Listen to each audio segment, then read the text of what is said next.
महाभारत के महायुद्ध के खलनायक रहे दुर्योधन के बारे में सभी ने सुना है। दुर्योधन धृतराष्ट्र के सबसे बड़े पुत्र थे और हम सभी दुर्योधन के बारे में कई कहानियां सुनते आए हैं। पर क्या आप जानते हैं दुर्योधन ने 8 ऐसे पाप किए थे जिनके बारे में सोचना भी उचित नहीं है। जिनमें से एक पाप तो ऐसा है कि दुर्योधन ने 2 राजकुमारियों से जबरन संबंध तक बनाया था। पूरी बात बताने से पहले यदि अभी तक आपने हमारे चैनल को सब्सक्राइब नहीं किया है तो अभी करें और नीचे दिए गए बेल आइकन को दबाना न भूले ताकि हमारे नए अपडेट्स आपको मिलते रहे। भीम को खीर में विष देकर मारने का प्रयास। कुंती के पुत्र भीम सबसे अधिक शक्तिशाली थे और भीम की ताकत से दुर्योधन बहुत चलता था। वो बचपन से ही भीम के प्रति दुर्भावना रखता था। इसमें उसके सहयोगी थे मामा शकुनी। इनके साथ मिलकर दुर्योधन ने बचपन में ही एक बार दुर्योधन को खीर में जहर मिलाकर मारने का प्रयास किया। दुर्योधन ने भोजन प्रिय भीम को खाने पे बुलाया और उसके खीर में जहर मिलाकर उसे खिला दिया। भीम के मूर्छित हो जाने पर दुर्योधन ने भीम को गंगा नदी में फेंक दिया,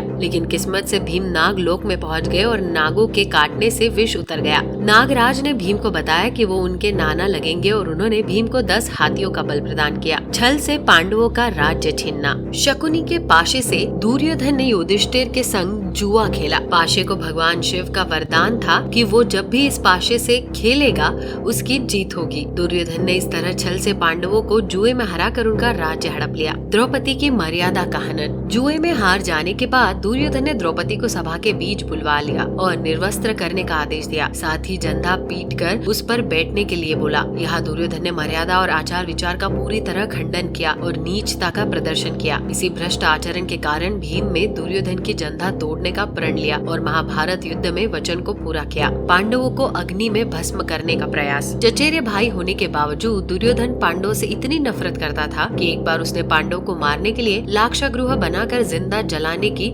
साजिश रची। उसने घी, तेल, चर्बी और लाह मिट्टी को मिलाकर एक भवन तैयार करवाया जिससे लाक्षागृह नाम दिया गया। पांडव इन बातों से अनजान होकर एक रात इस भवन में ठहरने आए, जिस रात में उसे आग लगा दी गई थी, लेकिन विदुर जी की कूटनीति से पांडव सुरक्षित निकल आए। गंधर्व राजकुमारी का अपहरण। पांडव जब जुए में सब कुछ हारकर वन में भटक रहे थे उस समय पांडवों का अपमान करने के लिए दुर्योधन अपने दल बल के साथ वन में पड़ाव डालकर बैठ गए। इस बीच एक दिन एक गंधर्व राजकुमारी को दुर्योधन ने वन में देखा तो उसके साथ दुराचार करने का प्रयास किया, लेकिन वो राजकुमारी वहाँ से भागने में सफल रही। गंधर्वों को जब दुर्योधन के इस भ्रष्ट आचरण का पता चला तो उन्होंने दुर्योधन के शिविर पर आक्रमण कर दिया और मदिरा के नशे में धुत दुर्योधन को बंदी बना लिया। लेकिन पांडवों की विनती पर गंधर्वों ने दुर्योधन को मुक्त कर दिया। युद्ध के नियमों को तोड़कर निहत्थे अभिमन्यु का वध। दुर्योधन ने कर्ण, शकुनी और अपने अन्य भाइयों के साथ मिलकर अर्जुन के महान योद्धा पुत्र अभिमन्यु को मारने के लिए चक्रव्यूह रचा। वीर अभिमन्यु ने हार नहीं मानी और वो चक्रव्यूह के हर चक्र को भेद कर वीरता के साथ आगे बढ़ता रहा। अभिमन्यु माँ की कोख से ही चक्रव्यूह के भेद के बारे में जान गए थे, लेकिन चक्रव्यूह से बाहर निकलना उन्हें आता नहीं था। कौरव ने इसी का फायदा उठाते हुए निहत्थे अभिमन्यु पर वार करके उसे जान से मार डाला।